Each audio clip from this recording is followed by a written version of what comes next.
everybody! I'm here today to tell you about 9 driving tips for the road test in Canada. If you live in Canada like me and you're going to be doing your road test, these 9 driving tips will greatly help you increase your chances of passing that test and actually getting your license. Without further ado, let's get right into the video. Tip number 1 is practice literally as much as possible. I cannot emphasize that enough. Literally as much as possible. I know that you probably want to practice a lot, but when you get closer to taking your road test, practice literally as much as possible.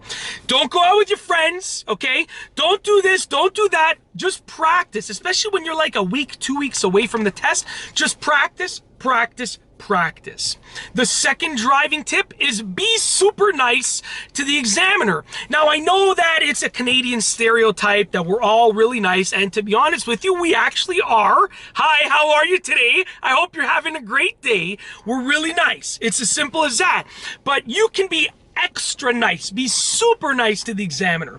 The examiner is a human being. If you're nice to them, they're going to be nice to you.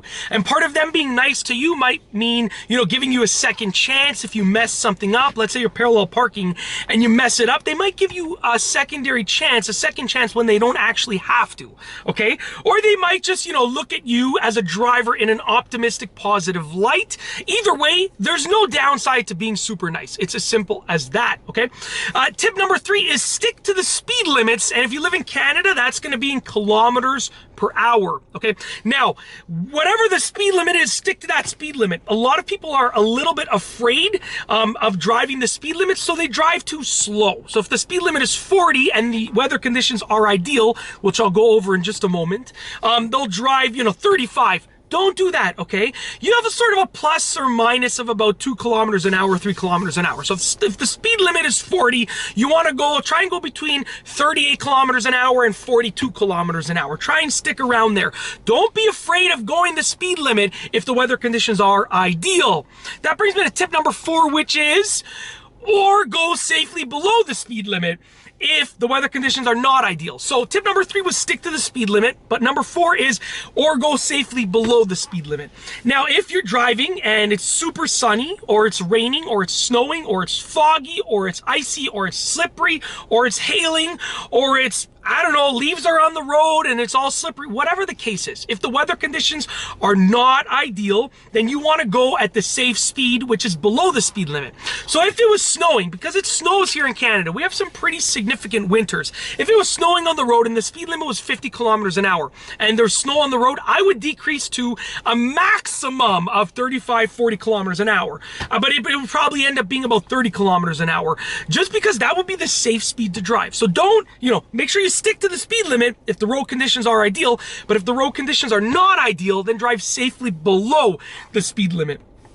Tip number 5 is use snow tires if necessary. Now, depending on where you live in Canada, like I said, we get some pretty significant winters. And if you're taking your driving test with summer tires or all-season tires, it's just not a great idea, because it's going to be, your car won't handle as well as if it had snow tires. So you don't want to leave anything to chance. You want to let your driving skills show. And if you're taking a turn at the right speed, but your car slips because you have summer tires on, well, you know what? Then you're probably going to lose some points on the driving test. It's as simple as that. And it might even cause you to fail if it's an unsafe maneuver. So use snow tires if you have the chance of driving in the snow. Even if the weather is just cold, if it's not snowing, even if the weather is just cold, snow tires will perform better in the cold. It's as simple as that. Tip number 6 is use the parking brake when you need to. Now, a lot of people are unsure about when to use the parking brake.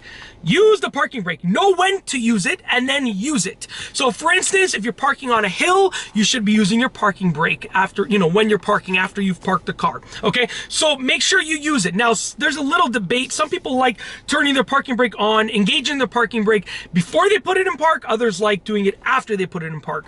I mean, look at what is locally accepted where you live, but either way, as long as you do it, you should be fine for the most part. Most of the time, that's just a matter of personal preference as opposed to a specific rule, okay? But double check for your local regulations.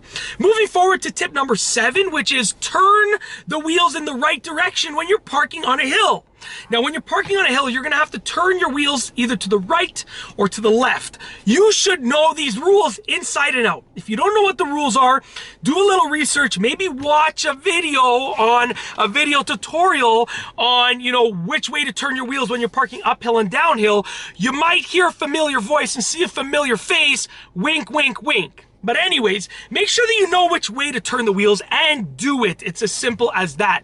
Tip number 8 for doing your road test in Canada and hopefully passing is slow down gently.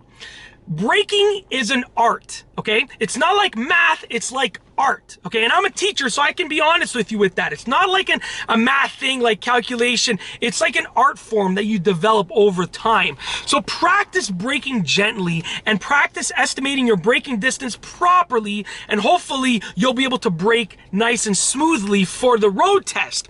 Now we're almost done. Last but not least is number 9. Number 9 over here is don't forget to signal whenever you need to. Now, most people, when they have their learner's permit, when they're about to take the road test, they will know to signal. Like, they're not going to have the bad habit of not signaling yet. They might develop it in the future, which is horrible, but they don't have that bad habit yet.